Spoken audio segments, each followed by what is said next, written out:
Alright, so I'm in my truck. I need to change something. I've got a cylinder 7 misfiring.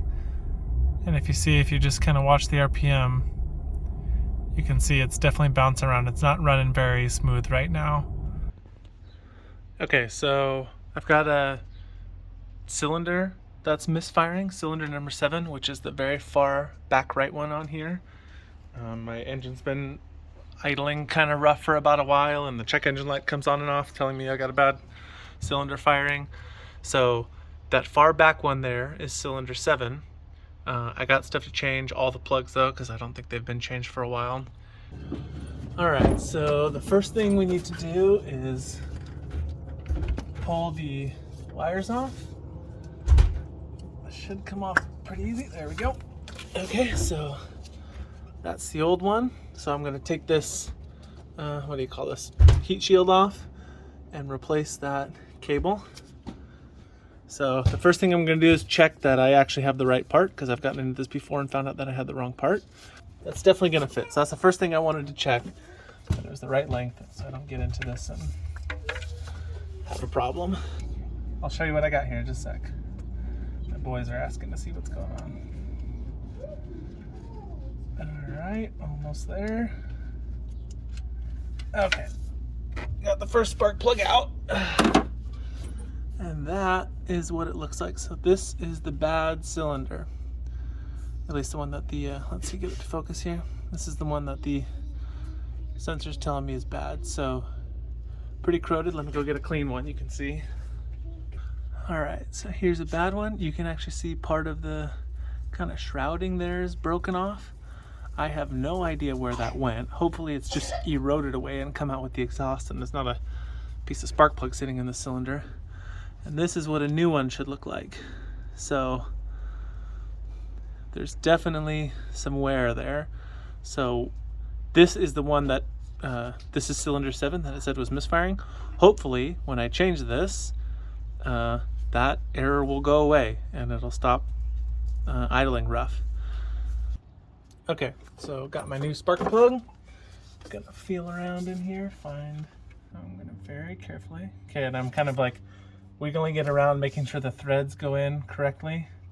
I'm gonna hand tighten it. I'm not using any anti-seize actually. I looked up for these nickel-plated plugs. You're not supposed to use those, apparently. And now I'm gonna grab my torque wrench. All right, so I got my torque wrench set to 11 foot-pounds, which is the spec that it says. And something I like to do, actually, I'm gonna put this on a bolt that is just some random bolt here. And I like to just kind of check to make sure, okay, that clicking right there, that's what I'm feeling for. So I just like to make sure it feels like it's working right. It doesn't feel really tight before I actually go do it on the thing that matters, because you do not want to strip any of these spark plugs out. All right, so I'm gonna reach down in here, get the socket on there. Remember, I've already hand tightened it, so I'm gonna get this put on there, nice and tight.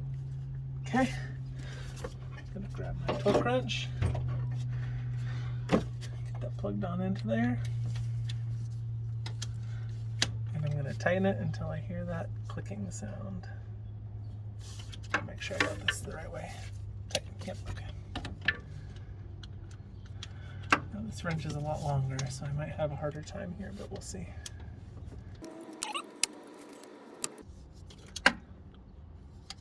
Oh, there we go. Okay, 11 inch-pounds. Take this guy out, get my socket off of there. Now all we gotta do left is put the wire back on. Alright, now what I'm going to do here is I'm going to squirt a little bit of dielectric grease in here. So that's what I've got. Just give it a little squirt. Okay, this is the old heat shield from the old spark plug wire. So I'm just going to stick that back on there. I think that's good. Oh yeah, that's good. I can see the grease on there. Alright. Alright, let's push this guy on. Get him all the way on there tight. Okay, now for this side. There we go. You can hear it kind of plug in. There you go.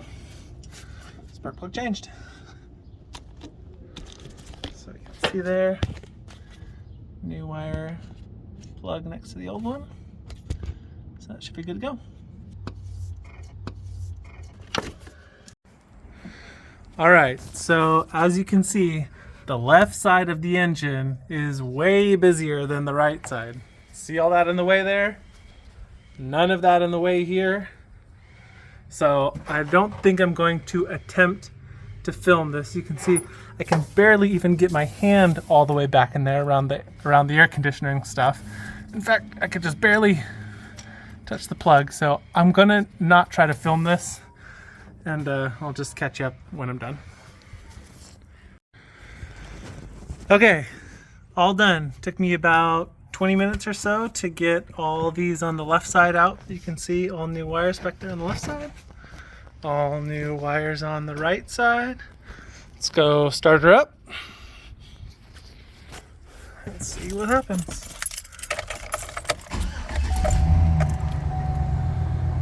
Alright, so all new spark plugs. Let's turn this stuff off. All new spark plugs. Feels very smooth. Normally by now I would be able to sense again in the seat and floor kind of shuddering little misfires or something, but all right, I'll drive it around for a little bit and give an update.